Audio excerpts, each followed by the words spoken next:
ప్రకృతి వేరు. రామూర్తి గారు, సరే, ముఖ్యమంత్రి రేవంత్ రెడ్డి గారు ఢిల్లీ వెళ్ళి ఏం అడిగారు, ఏమి ఇస్తారు, ఇప్పుడే కాదు గతంలో కూడా ఏమి ఇచ్చాము అనేది కేంద్ర ప్రభుత్వం తరపు నుంచి అటు కిషన్ రెడ్డి గారు, బండి సంజయ్ గారు, బీజేపీ నాయకులు చెప్తూనే వస్తున్నారు. ఏమి ఇవ్వలేదు అని 10 సంవత్సరాల అధికారంలో ఉన్న బీఆర్ఎస్ నాయకులు చెప్తూనే వస్తున్నారు. ఇప్పుడు అధికారంలో ఉన్న కాంగ్రెస్ పార్టీ కూడా అదే చెప్తూ వస్తుంది, ఏమి ఇవ్వలేదు అడగటానికి వెళ్ళాము అని. సరే, వాళ్ళు అడిగారు, వీళ్ళు ఇస్తున్నారు, ఏది జరుగుతుందో. కానీ ఇక్కడ బీఆర్ఎస్ నాయకులు మాత్రం, ఎస్పెషల్లీ కేటీఆర్ గారు 36 సార్లు ఢిల్లీ పోయిన రేవంత్ రెడ్డి 3 రూపాయలు కూడా తీసుకురాలేదు అని మాట్లాడుతున్నారు. అండ్ కవిత గారు కూడా ఇవాళ చాలా రకాల వ్యాఖ్యలు చేశారు. రేవంత్ రెడ్డి గారు ఆర్ఎస్ఎస్ ముఖ్యమంత్రిగా పనిచేస్తున్నారు, మోడీ డైరెక్షన్లో పనిచేస్తున్నారు. వీటన్నిటి కారణాలు ఏంటి? అందరికీ నమస్కారం. యోయో టీవీ ప్రేక్షకులకు, నాతో డిబేట్లో పాల్గొంటున్న పెద్దలకు. నిజంగా చాలా రకాలుగా వీళ్ళు ఇప్పుడు ఈ 2 పార్టీలు ఆడుతున్న నాటకాలు ఎట్లున్నాయంటే, ఈ రాష్ట్రంలో ప్రజలు ఇల్లుగాలి ఏడుస్తుంటే సుట్టకు నిప్పడిగినట్టు నాది వీళ్ళ కథ. అంటే ప్రజలు బాధపడుతున్నారు. ఒక పక్క ఎస్ఎల్బీసీలో 8 మంది 6 రోజుల క్రితం లోపల ఇరుక్కుపోయి వాళ్ళు చనిపోయినరా బతికున్నారా దాని మీద రేవంత్ రెడ్డి సమీక్ష చేయడు, కేంద్ర ప్రభుత్వం దాని మీద పట్టించుకోదు, రెస్క్యూ టీం రాదు. వాళ్ళు ఎవరు వచ్చిండ్రో ఎవరు రాలేదో ఇంతవరకు ఒక క్లారిటీ లేదు. మా నాయకులు ఇవాళ హరీష్ రావు గారు పోతే అక్కడికి పోనీయకుండా అడ్డుకొని పంపించే పరిస్థితి ఉన్నది. ఎందుకంత భయపడుతున్నారు అంటే, వీళ్ళు ప్రజలకు ఏం చేయరు.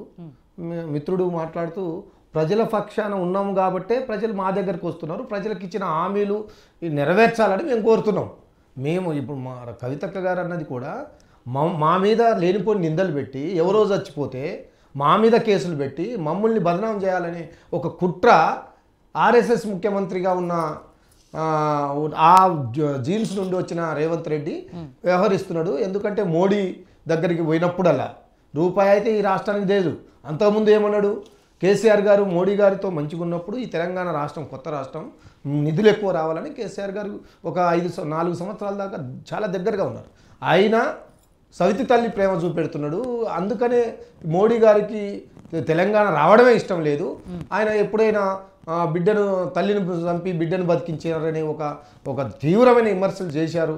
ఆ ఉద్దేశంతో కేసీఆర్ గారు ఈ బీజేపీ పార్టీని కానీ కాంగ్రెస్ పార్టీని కానీ వేడంగా పెట్టిన విషయం మన అందరికీ తెలుసు.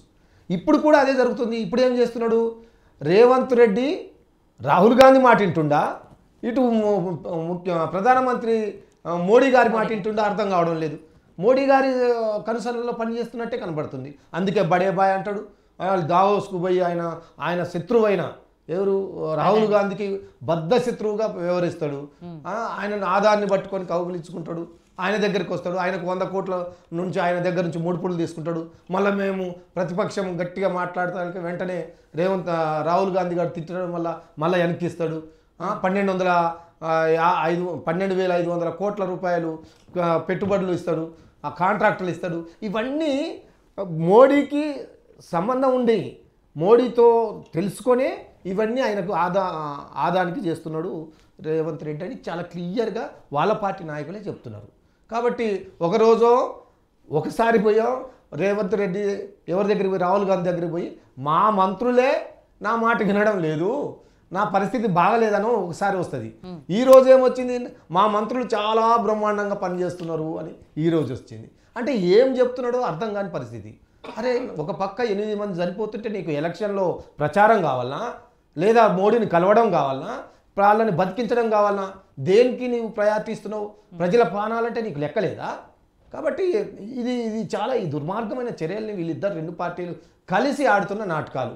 సరే, పోటీ చేస్తున్నారు, గెలవనండి. ఎవరు గెలిచినా ఈ రాష్ట్రం మొత్తం పోయేది లేదు, కేంద్రం దిగిపోయేది లేదు.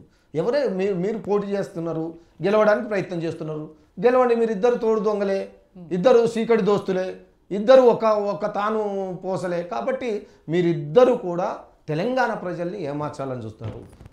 మా బాధల్లా తెలంగాణ ప్రజలు బాధపడుతుంటే మీరిద్దరు కొట్లాడితే ఇప్పుడు ఈరోజు ముఖ్యమంత్రి అంటాడు ఏది మెట్రో రైలు నిధుల కోసం కిషన్ రెడ్డి గారు అడ్డుకుంటున్నారు. అది నీకు ప్రధానమంత్రి చెప్పిండా? ఇది పెద్ద డౌట్. అంటే నువ్వు కలిసిన తర్వాత మాట్లాడిన మాట అంటే ప్రధానమంత్రి చెప్పిండు ఏమని, కిషన్ రెడ్డి అడ్డుకుంటుండు, అదైనా చెప్పాలి కదా. మరి అంటే నువ్వు ప్రధానమంత్రి ఈరోజు నిజంగా పేపర్లో చూస్తుంది అంటే ప్రధానమంత్రికి నువ్వు వినతి పత్రం ఇచ్చుడు కాదు, నువ్వు చేసే అక్రమాలు, నువ్వు చేసే దుర్మార్గాలు, నీకే ఒక 12 విషయాలు ఒక నోట్ ఇచ్చిండని తెలిసింది మాకు. కాబట్టి అవి వాటిని బయట పెట్టాలా. నువ్వు చేసిన తప్పులేందో, నీ ఫ్యామిలీ చేస్తున్న దుర్మార్గం ఏందో, నువ్వు సంచులు ఎవరికి మోస్తున్నావో, రాహుల్ గాంధీకి ఎన్ని సంచులు ఇస్తున్నాడో దాని మీద ప్రధానమంత్రి ఏమైనా తిట్టిండేమో, దాని గురించి మాట్లాడాలి వీళ్ళిద్దరూ. నిజంగా అవి జరుగుతున్నాయా లేదా? కాబట్టి మోడీ గారు, రేవంత్ రెడ్డి, బడేబాయ్ చోటాబాయ్ ఈ సంబంధాలు కొనసాగుతున్నాయి. వీళ్ళిద్దరు కూడా కావాలని తెలంగాణ ప్రజల్ని నువ్వు కొట్టినట్టు చేయి, నేను ఏడిచినట్టు చేస్తా, ఇది వీళ్ళిద్దరి మధ్య ఉన్న సంబంధాలు. కాబట్టి ఆయన కొడుతుండు 1 రూపాయి ఇస్తాలేదు, ఈయన ఏడుస్తుండు 1 రూపాయి తెస్తాలేదు. కాబట్టి ఏది జరగడం లేదు. నిజంగా ఇన్నిసార్లు 30 సార్లు పోయినా కానీ ఈ తెలంగాణకి ఇద్దరు కలిసి గుండు సున్నానే. అందుకే 8 మంది మంత్రులు అంటుండ్రు, ఎంపీలు గెలిచారు అంటుండ్రు. వాళ్ళు 8 మంది ఎంపీలు ఉన్నారు, 2 మంత్రులు ఉన్నారు. మరి మిత్రుడు పెద్ద బారెడు మాటలు మాట్లాడినాడు బీజేపీ మిత్రుడు లైవ్లో. మరి బారెడు మాటలు మాట్లాడేవాడు మరి రూపాయని ఎందుకు ఇవ్వలేదు? ఎందుకు ఒక ప్రాజెక్టు తీసుకోలేదు కొత్తగా? ఎందుకు ఒక మెడికల్ కాలేజ్ ఇవ్వలేదు? ఎందుకు ఒక నవోదయ స్కూల్ ఇవ్వలేదు? కానీ మళ్ళీ మాట్లాడతారు వీళ్ళు, తెలంగాణకి ఏదో చేస్తున్నాం, మేము అధికారం వస్తాం. ఎట్లా వస్తారు? ఏం చూసి ఇస్తారు? ఏం చూసి ఓటేస్తారు? ఏదో ఆ రోజు కొన్ని మాటలు చెప్పి, మాయ మాటలు చెప్పి ప్రజల్ని ఏమార్చి ప్రజల్ని ఇబ్బంది పెట్టి చేస్తే మళ్ళీ ఖచ్చితంగా కర్రుగాల్చి వాత పెడతారు. ఆ పరిస్థితి ఆల్రెడీ అయిపోయింది. ఈ 2 పార్టీలను పల్లెల నుండి గెలవడానికి ప్రజలు సిద్ధంగా ఉన్నారు. కాబట్టి ఎన్నికలు ఎప్పుడొచ్చినా, స్థానిక ఎన్నికలు ఎప్పుడొచ్చినా, లేదా ఉప ఎన్నికలు ఎప్పుడొచ్చినా ఖచ్చితంగా బీఆర్ఎస్ పార్టీ అన్నిట్లో గెలిచి తీరుతుందని ఈ సందర్భంగా మీ ద్వారా, యోయో టీవీ ద్వారా తెలంగాణ ప్రజలకు, అలాగే ఈ 2 పార్టీ ముఖ్యులకు తెలియజేస్తున్నారు.